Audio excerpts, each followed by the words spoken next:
This is lesson 3 of the series Exit Storage Mode. In the previous lessons, you learned why fat burning shuts down and why belly fat follows different biological rules.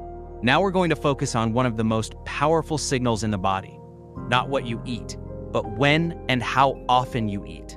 Because eating patterns control insulin, stress, and fat release more than calorie math ever will. Here's the first thing to understand. Your body is always doing one of two things. It is either storing energy or releasing energy.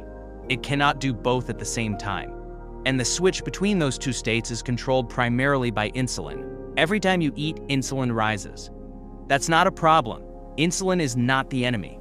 But when insulin stays elevated for most of the day, fat release is blocked, even if calories are low, even if food quality is good, even if you're exercising. Fat cannot leave storage until insulin drops. This is where most people unknowingly sabotage fat loss, not with big meals, but with constant eating. Breakfast, snack, munch, snack, coffee with milk, protein bar, dinner, evening snack. None of these feel excessive on their own. But together they keep insulin elevated from morning to night, so the body never enters fat release mode. This is why many people say, I don't eat much, I eat clean, I track my calories, and yet fat loss stalls. The issue is not quantity, it's frequency. Here's the key reframe. Fat burning is not activated by eating less food. It's activated by giving your body breaks from eating. Those breaks allow insulin to fall and fat to be released. This does not require starvation, and it does not require extreme fasting. It requires structure. Let's clarify something important. Long fasts are not required to exit storage mode. For many people, they backfire. Why? Because long fasts increase stress hormones when the system is already stressed, and stress blocks fat burning, especially in the belly. The goal is not extremes. The goal is predictability and spacing. Here's how eating patterns actually unlock fat burning. When meals are spaced more evenly, insulin rises and falls in clear waves. Those downward phases are when fat is released, not burned in the gym, released from storage. That's the bottleneck. This is why two people can eat the same calories and have completely different results. One eats constantly, the other eats in defined windows. Same food, different hormonal environment, different outcome. Another mistake people make is skipping meals randomly.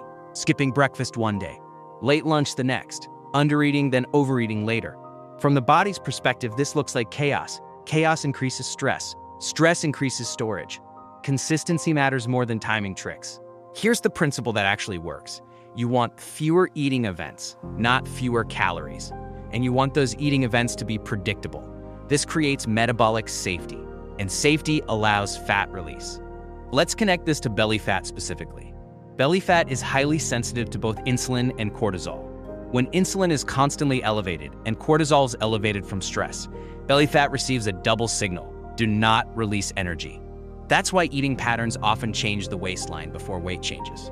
This is also why many people notice, I didn't diet harder, but my belly looks flatter. What changed was not effort, it was signaling. Now, one more critical point. Eating patterns only work when they reduce stress. If spacing meals makes you anxious, dizzy, or leads to binge-style eating later, the signal is lost. Fat burning responds to calm structure, not forced control. So the goal of eating patterns is simple. Fewer eating windows, more time between insulin spikes, less decision fatigue, more nervous system stability. This is not restriction, it's regulation. Before moving to the next lesson, do this for the next 3 days. Don't change what you eat. Don't count calories. Don't restrict anything. Simply notice how often you eat. Every meal, every snack, every drink with calories. Your only goal is awareness, not control, not perfection. Most people discover that fat loss wasn't blocked by food quality, but by constant eating without recovery time. Just observe, we'll adjust later.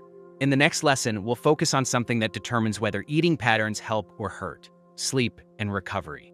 Because the same eating pattern can unlock fat burning or shut it down completely, depending on how well you recover. Continue with lesson 4, sleep and recovery, why fat loss happens at night, in the playlist.